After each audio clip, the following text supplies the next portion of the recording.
Hello, everybody. Good morning. Happy July 5th, 2021. It's your boy, Dave Neal here.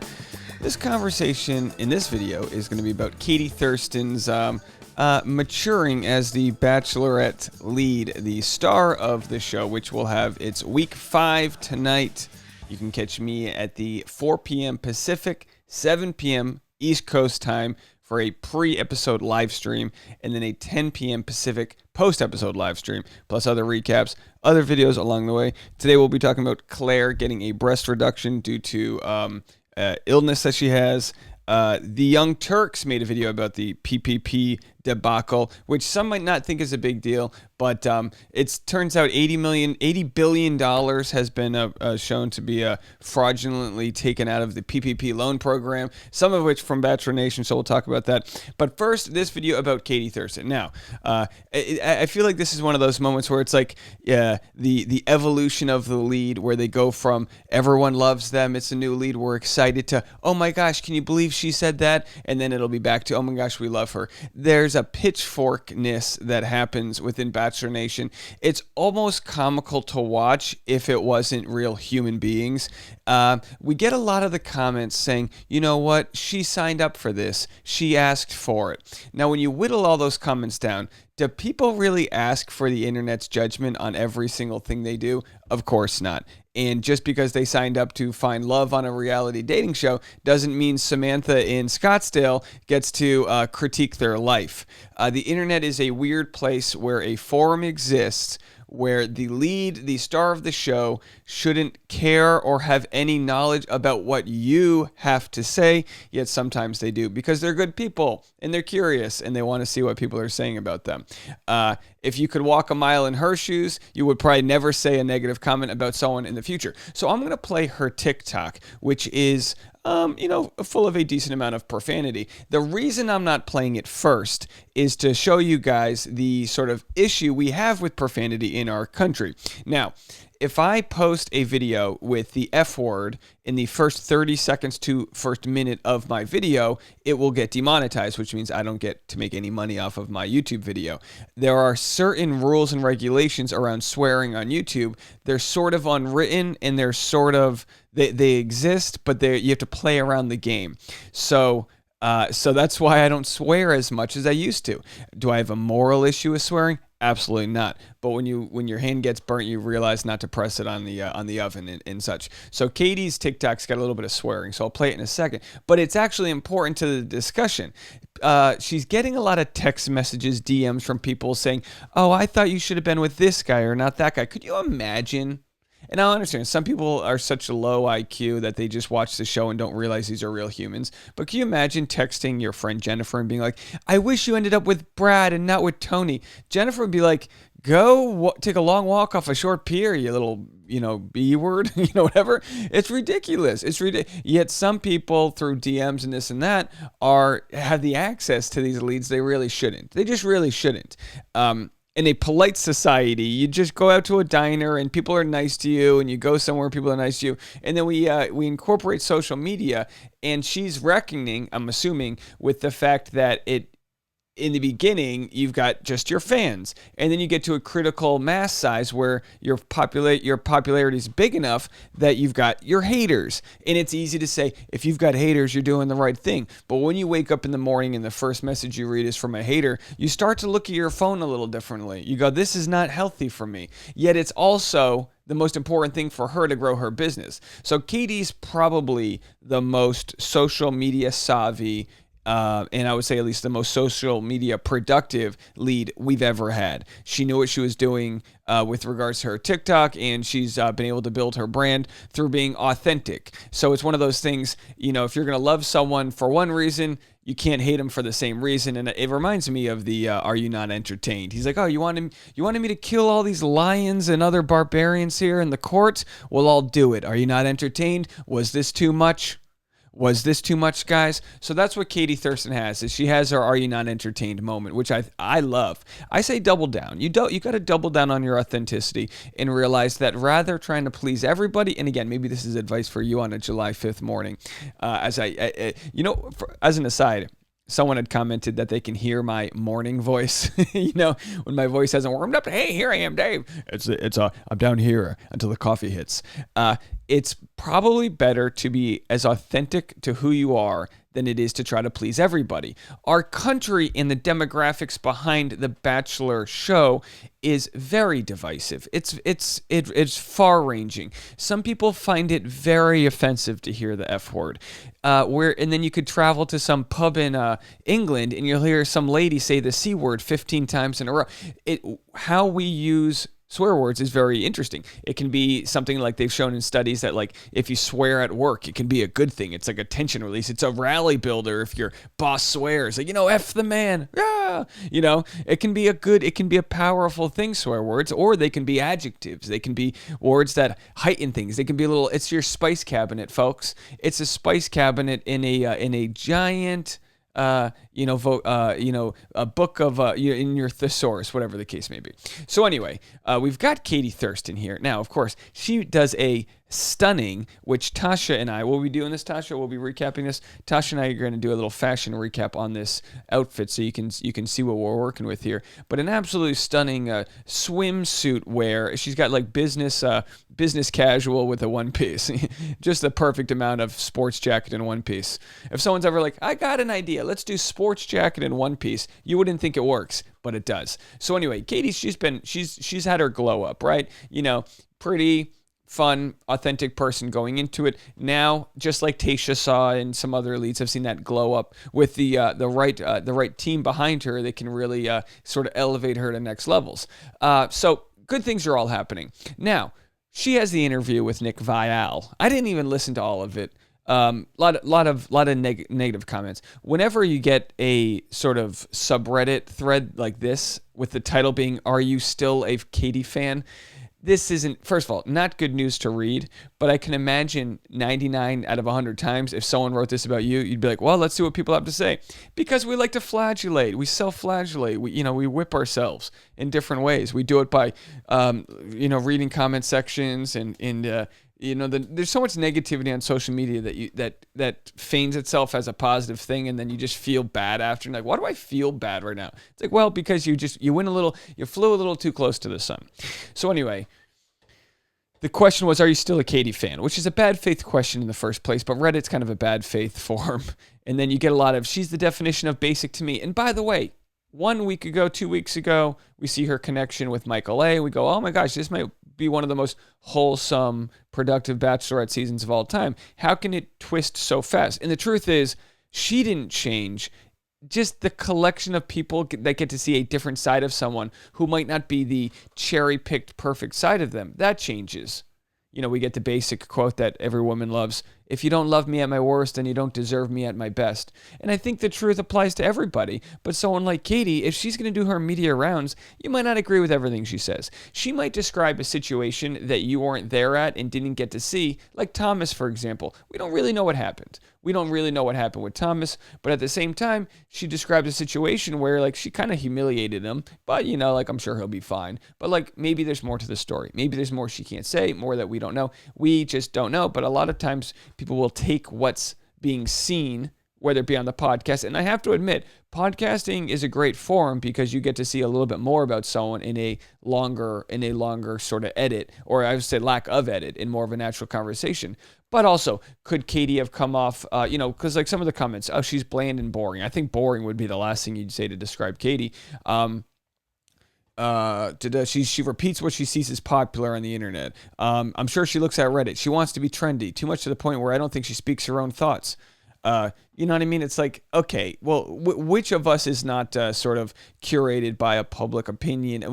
Are we all just individual? You know what I mean? Like, I feel like everything. It's like, well, did you expect her to be above, everyone else who's trying the best with the information they have? Someone said the Nick Viall comments that have changed my mind a little bit about her. They were so ew.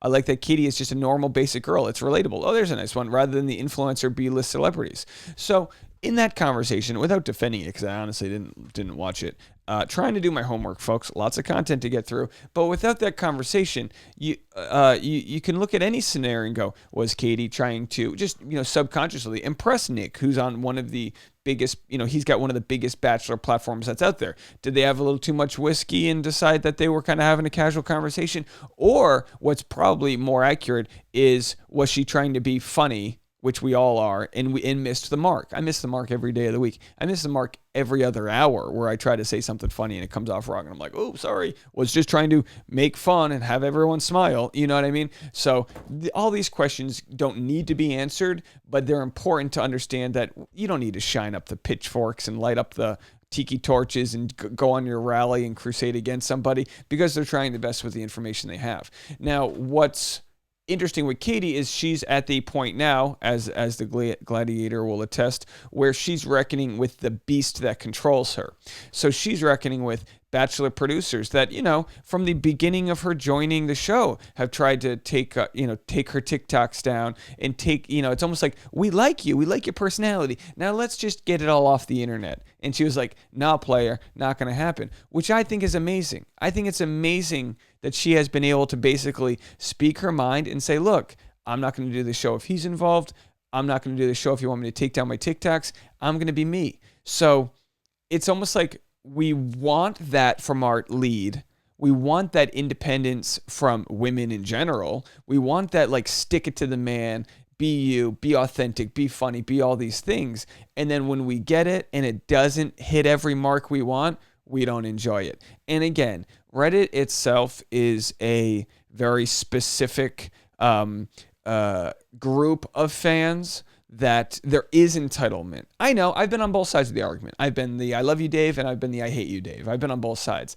And I have to say, the individuals themselves aren't bad people, but when you combine them into the post literally had to be locked due to piling on, is what they call it. Maybe it was see, I don't see the note here, but they literally have to lock it because too many people were repeating the comments and sort of beating a dead horse at their sort of feelings with her, that it becomes a pile-on, which is nice that the moderators do that, but it shows the human dynamic and the sociology, or is it the psychology? Either way, behind the idea that when the group thinks a certain way, everyone wants to chime in, and it's just not productive. So anyway, here's Katie's TikTok in response to all of the DMs and the haters, and this is her gladiator moment. Let's just enjoy it. There are a few swears. Welcome to a channel that was once called Vent with Katie and is now called The Katie Thurston. Why? Because I've been on a television show not once but twice. And in those last, 12 months of my life, I have been completely under a microscope. I have been told what I should and should not do and what I can and cannot say. And I'm done. I'm done filtering myself. You think I swear too much? Go fuck yourself. You think I'm too raunchy? Don't fucking follow me. Because before all of this, I was uncensored and raw, and I had a community of people that accepted me. And now I have a community of people who want to talk about me, write about me, gossip about me. And you know what? I'm done. You're not going to steal my fucking joy. Katie's coming back. Watch out. Yeah. Okay, I only counted 3 F-bombs, so that was actually pretty nice. 3 F-bombs for 30 seconds. One every 10 seconds. That wasn't too bad. I wouldn't call that a profanity-laced TikTok. But, there's nothing better than a GFY, a go fuck yourself. There's nothing better. That's the end. That's the be all end all. Oh, yeah? Fuck me? No, go fuck you. You know what I mean? We live in a society where we're okay seeing, mass shootings reported on the news. We're gun culture, our culture with sort of, we have a cult, religious culture. We have a lot of cultures we're okay with as a society, but swearing's a little weird. It's a little taboo. It's a little maybe left over from the Puritan culture where a lot of people say, well, I just feel like you didn't. And part of it's control when you can't control someone else, but you don't like them swearing. It's like, look, I understand. If she's swearing on a TikTok, you can't play it in front of the whole family. I get it. But at the same time, Katie needs to grapple with the fact that while her audience has quadrupled or gone up tenfold, a percentage of them will be met once they see the real Katie with a little bit of a bad taste, but the percentage of people that will love her even more goes up significantly. So when it comes to carving your niche, which for her is actually very large, you just have to realize there's a doubling down moment where you realize I'm not going to please everybody, because when I tried to please everyone, I couldn't do that. So I'm just going to go, back to the old fastball down the middle. I tried the junk ball. I got a ball, I had a hard time controlling it. It wasn't as successful. You remember Major League 2, the guy got away from his best pitch. Fastball down the middle. Okay, Katie. So Katie's fastball down the middle is being authentically her. And if she's listening out there, just enjoy the gifts that got you where you are today. And all you can say is go fuck yourself to the people that don't understand. Now, it doesn't mean there isn't valid criticism, but I think that any valid criticism that someone might have of Katie can be presented to her through her friend group and through common sense. You know what I mean? The moral compass is already in a good direction.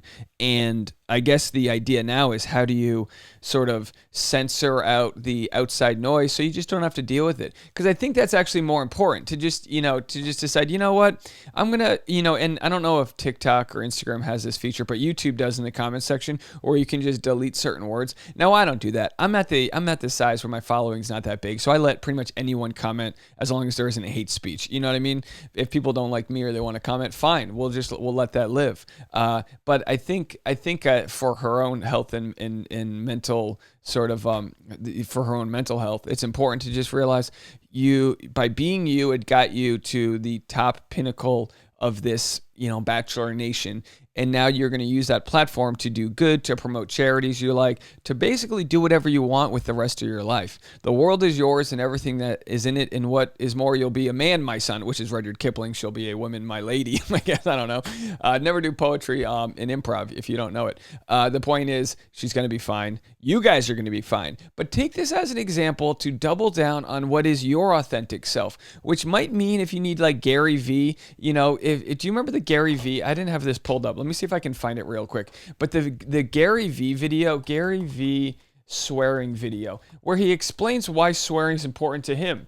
And for some people, it's not even that. It's for some people, the swearing, it's less about trying to offend others, but it's more about just maintaining your roots of what got you to where you are. So I'm going to play this Gary V. If you don't know Gary V, he's just kind of you guys know, everyone knows Gary V. I feel like he's been around long enough. So let me just skip this ad right here. Hold on one second, folks, and play this quick clip. But because it's called Why I Continue to Curse Even When Some People Tell Me to Stop. For a guy who doesn't need to. Because I only believe in authenticity. It's how I talk. When I think about, do I care about my employees, it feels more in my brain and my heart and my soul, do I give a fuck about my employees more than do I care about my employees? That's from my brain and heart to my mouth. I am willing to deal with the ramifications of me being my full self. Do you curse at home?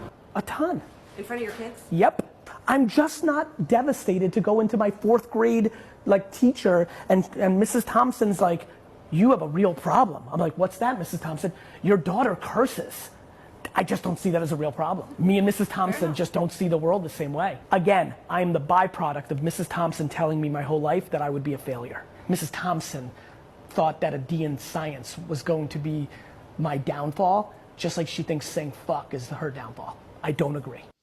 All right, so there it is, folks. All right, let me turn that down here. There it is. And listen, you can feel how you feel about this. By all means, leave a comment. Let me know what you think. I know the issue with Katie is not just the people that were saying, oh, she's swearing too much, but the threshold at which you can only deal with so many comments coming in saying, you swear too much. Why do you do this? Why'd you pick that guy over this guy? It can only be too much. So, I guess you can't change everybody. It's futile. I guess what you can do is just ignore the haters, understand there's more people that love you than hate you, and just try to play to that audience. That's with stand-up. That's with the podcast. With any, try to play to the audience that gets you. Build on that, and the more you can build that positive energy, the more that negative will just dissipate. You'll be blinded by all the good. All right, do me a favor and hit the like button if you want to play into my positive energy. 4 p.m. today, 10 p.m. today, Pacific time live stream. So if you want to catch that, I know it's a holiday for you guys, but I'm going to be coming at you full steam all day long with great content. So thank you so much for checking that out, and I'll see you guys in a little bit. Bye now.